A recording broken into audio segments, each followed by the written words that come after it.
Hello, I am Optimus Prime. The following video will be in French. Please enjoy.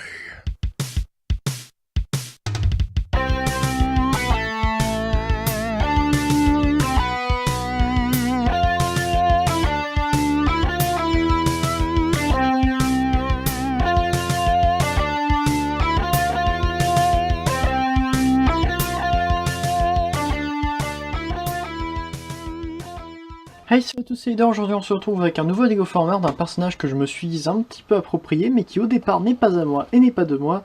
Il s'agit de Firestone G1. Ce personnage a été créé par King Grimlock et j'ai fait un Lego Former de lui en août 2015. Alors au moment où je tourne, cela fait un an que j'ai fait le Lego Former, mais à mon avis au moment où je vais publier la vidéo, cela fera beaucoup plus longtemps. Étant donné que j'ai déjà beaucoup de Lego Former de retard. Là où j'en suis, je n'ai publié encore que World la dernière fois. Si vous voyez à combien ça remonte. Donc voilà. Firestone, je l'ai fait en version Generations, c'est-à-dire qu'il y avait beaucoup de transformations, beaucoup de détails, et un mode véhicule et un mode robot qui a été un petit peu complexifié. Plus que ne l'était par exemple un pseudo G1 Firestone. Et donc c'est ce que j'ai voulu voir, qu'est-ce qu'aurait donné Firestone s'il était sorti en G1. Étant donné que j'aime beaucoup les G1, vous l'avez vu avec Ironhide, Whirl, Sunstreaker et Hound, si je me souviens bien. Et normalement mon dernier devait être Sunstreaker. Normalement, hein, voilà, je viens juste de tourner la vidéo, donc si je sors dans cet endroit-là, je viens de le faire. Je l'ai sorti il y a quelques mois, ou quelques semaines, je sais pas. En tout cas, trêve de blabla, nous allons pouvoir passer au mode véhicule de notre ami Firestone. Alors vous voyez que c'est un mode véhicule beaucoup plus simple que ne l'était son prédécesseur, c'est-à-dire qu'il y a juste un gros nez comme ça en avant qui est blanc, les ailes qui ne sont plus qu'au nombre de 2, qui sont blanches, normalement elles étaient au nombre de 4 et elles étaient rouges, et le fuselage qui est rouge au lieu d'être blanc. En effet, j'ai inversé les couleurs à ce niveau-là parce que je me suis dit, il y a quelques personnages secondaires comme ça qui ont les couleurs inversées quand ils passent en chug. Donc, pourquoi pas faire ça avec celui-là. Après tout, c'est un personnage que... Enfin, en G1, c'est moi qui l'ai inventé en quelque sorte, donc pourquoi pas inventer mes propres trucs. Donc, niveau détail, on a la plaque violette ici qui représente le symbole Decepticon comme d'habitude. Voilà, on a quelques trucs d'aération avec les grilles de radiateur ça et là. Sympathique comme utilisation du mot. On a évidemment le réacteur à l'arrière, vous savez très bien ce que ça va donner. Et d'en dessous, on ne voit pas grand chose si ce n'est un immense trou ici. Et les 3 pièces qui servent à faire un stand pour le mode vaisseau, tout simplement. D'ailleurs, vous voyez que le nez est en train de disparaître sur le fond blanc. À peu près, hein. Tout dépend des réglages de votre ordinateur. Donc, il n'y a pas grand chose à dire là-dessus, il ne vient qu'avec un seul accessoire et il est utile au mode véhicule. Donc, sans plus tarder, nous allons passer à la transformation. Pour le transformer, il suffit de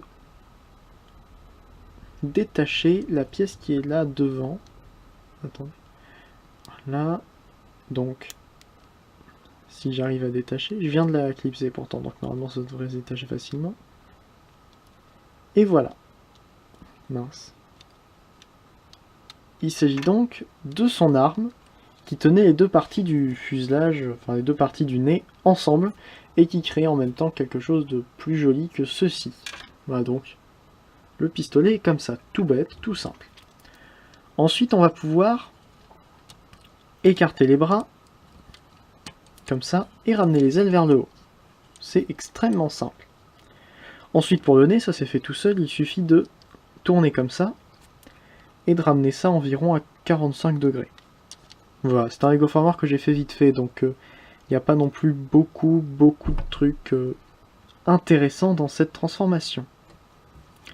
Cependant, la partie la plus intéressante, je trouve, c'est la partie qui concerne la tête. Pour ce faire, il suffit de déclipser les 2 pièces noires qui étaient prises ici. Ce qui va donc nous permettre de relever ceci sur un mode de glissière. Et en même temps, ça fait sortir la tête. Vous pouvez voir ce que ça fait. Je trouve ce système-là plutôt sympathique. Cependant, dès que j'enlève mon doigt, ça tombe. Résultat, ce que j'ai fait, c'est que juste que j'ai rajouté une pièce, donc on lève comme ça. Et cette pièce-là derrière, on vient la ramener ainsi. Voilà, ce qui vient bloquer le tout. Voilà, juste sur un truc de friction. On peut donc maintenant lui donner son arme, toute bête, comme ceci. Vous remarquerez qu'il ne vient avec aucun de ces deux acolytes de la présente version, donc de la version Generations, qui étaient Landing Wheel et Gunshot. Landing Wheel qui était donc ces 3 trains d'atterrissage combinés, en un petit robot pouvant se transformer en moto, et Gunshot qui était son Target Master. Et bien là, aucun Target Master ne vient, tout simplement parce que je me suis dit, en G1, dans les Target Master et les Headmaster, enfin non, que dans les Target Master en fait, le petit robot qui venait avec le robot principal du pack n'était pas présent dans la version américaine, et donc ceci par exemple sur une version américaine de Firestone. J'ai pas envie de faire la version japonaise, c'est-à-dire avec le petit Target Master, étant donné que ça me demandera encore plus de travail. Et que j'ai pas spécialement envie d'en passer sur ce personnage-là. Enfin voilà, pour le moment j'ai pas spécialement envie de passer de temps sur celui-ci. En regardant vite fait comme ça sur l'écran de mon appareil photo, la forme que ça prend à l'arrière me rappelle un petit peu l'aileron de Rodimus Prime G1. Et je trouve que ça donne plutôt pas mal, vu comme ça. Voilà. Donc, quel mouvement a ce Lego Former? Eh bien, tout simplement, la tête qui peut tourner en quelque sorte comme ça. On a aussi les bras qui peuvent faire un 360, et uniquement un 360. Pas de coude, pas de rotation, rien. Bon, les ailes peuvent un petit peu s'écarter, mais ça tire sur les articulations. Ensuite, il peut juste tourner ça. Aucun mouvement au niveau des jambes, étant donné que ça c'est pris sur friction, et la friction est très grande, donc si jamais je fais ça, je risque de casser les pièces qui tiennent à l'intérieur. Voilà. Et mouvement au niveau des pieds, mais c'est uniquement pour accommoder le mouvement des bras. C'est-à-dire que s'il penche trop vers l'avant, ou s'il penche trop vers l'arrière, je vais pouvoir ajuster les pieds comme je veux pour pouvoir le faire pencher en avant ou en arrière. Voilà, donc c'était une vidéo courte, mais c'est tout simplement parce que le Lego Former est très simple, hein, je vous l'ai dit. Donc c'était une petite surprise, enfin un petit truc que j'avais préparé en à peine 2 heures de travail, ça. J'avais fait un truc au départ avec ce système-là de transformation, mais ça c'était plus compliqué, plus dur à mettre en œuvre, donc ça sera peut-être pour une autre fois. En tout cas, j'espère que ce petit Lego Former vous aura plu, j'espère que ça vous aura donné envie de regarder la review du précédent, enfin le Lego Former Firestone. Je mettrai un lien en description, ou peut-être que je le mettrai si j'y pense dans les images qui viennent après. En tout cas, j'espère que cette vidéo vous aura plu. Si c'est le cas, n'hésitez pas à me le faire savoir, à me demander si vous avez des questions pour faire des transformations en Lego. Ça m'intéresse si vous avez des questions. Je pourrais peut-être vous répondre et vous aider, si vous avez envie de créer vos propres personnages.